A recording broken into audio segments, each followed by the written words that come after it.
क्या आपने कभी सोचा है कि मरने के बाद क्या होगा? क्या आपका अगला जन्म पहले से तय है? और क्या आपकी कुंडली में इसका कोई संकेत छुपा है? अगर हाँ, तो कैसे? आज हम एक ऐसे रहस्य से पर्दा उठाने जा रहे हैं जो आपको हैरान कर सकता है। अगर आप ये जानना चाहते हैं कि आपकी कुंडली में आपका अगला जन्म किस रूप में लिखा है, तो इस वीडियो को अंत तक जरूर देखें, क्योंकि हम आपको देंगे वैदिक ज्योतिष के उन गूढ़ रहस्यों की जानकारी जो आपको अगले जन्म की झलक दिखा सकते हैं। हिंदू धर्म और ज्योतिष शास्त्र के अनुसार आत्मा अमर होती है और कर्मों के आधार पर नया जन्म लेती है।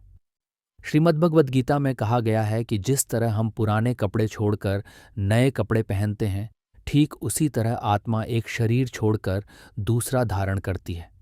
लेकिन क्या यह प्रक्रिया पूरी तरह से अज्ञात होती है, या फिर इसकी कुछ झलक हमें ज्योतिष के माध्यम से मिल सकती है? वैदिक ज्योतिष में कुछ विशेष ग्रह योग और भाव होते हैं जो अगले जन्म की संभावनाओं का संकेत देते हैं। कुंडली का 12वां हाउस मृत्यु, मोक्ष और पुनर्जन्म से जुड़ा होता है। अगर ये बलवान है तो व्यक्ति को मोक्ष मिल सकता है, यानी अगला जन्म नहीं होगा। लेकिन अगर ये कमजोर है तो अगले जन्म का संकेत देता है। अब बात करते हैं 9वें हाउस की, जो ये बताता है कि पिछले जन्म के कर्म कैसे थे और वे इस जन्म को कैसे प्रभावित कर रहे हैं। साथ ही ये भी इशारा करता है कि अगले जन्म में किन चीजों का सामना करना पड़ सकता है।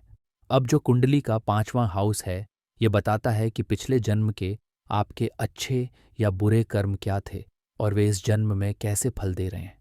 ये भाव व्यक्ति के पिछले जन्म के पुण्य और उनसे मिलने वाले इस जन्म के भाग्य को दर्शाता है। अब सबसे महत्वपूर्ण और रहस्यमयी जानकारी की कुंडली में ग्रहों की स्थिति यह तय करती है कि आत्मा का अगला सफर कैसा होगा। अगर कुंडली में सूर्य और चंद्रमा बलवान हैं, तो अगले जन्म में व्यक्ति को उच्च कुल में जन्म मिल सकता है। यदि कुंडली में शनि और राहु का प्रभाव अधिक है, तो अगले जन्म में संघर्ष और कठिनाइयां अधिक हो सकती हैं। और अगर कुंडली में मोक्ष योग बनता है, तो व्यक्ति को अगला जन्म नहीं लेना पड़ेगा और आत्मा भ्रम में विलीन हो सकती है। अब बात करते हैं कुछ विशेष योगों की, जो दिखाते हैं कि अगला जन्म किस योनि में होगा। यदि कुंडली में शुभ ग्रहों का प्रभाव अधिक हो, तो व्यक्ति का पुनर्जन्म मानव रूप में हो सकता है। यदि 9वें हाउस और 12वें हाउस में शुभ ग्रह हैं और मोक्ष योग बन रहा है, तो व्यक्ति को स्वर्ग या उच्च लोकों में स्थान मिल सकता है। अब सवाल ये आता है कि कैसे पता करें कि यह अंतिम जन्म है। अगर कुंडली में 12वें हाउस में केतु की स्थिति है, 9वें हाउस और 12वें हाउस में मजबूत गुरु हैं और मोक्ष कारक ग्रहों की शक्ति भी मजबूत है।